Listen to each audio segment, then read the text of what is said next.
You will need a screwdriver to start. Let's start with the rear wheel first. Locate the factory drilled holes from the car bottom and the other one from the rear wheel well.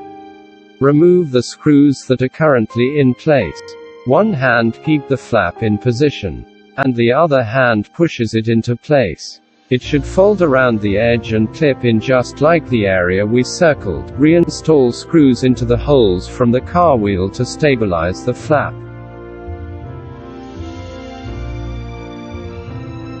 Reinstall the factory screws from the car bottom. Let's go for the front wheel. The instruction is similar. Before you start, I suggest you create space between the tire and wheel well.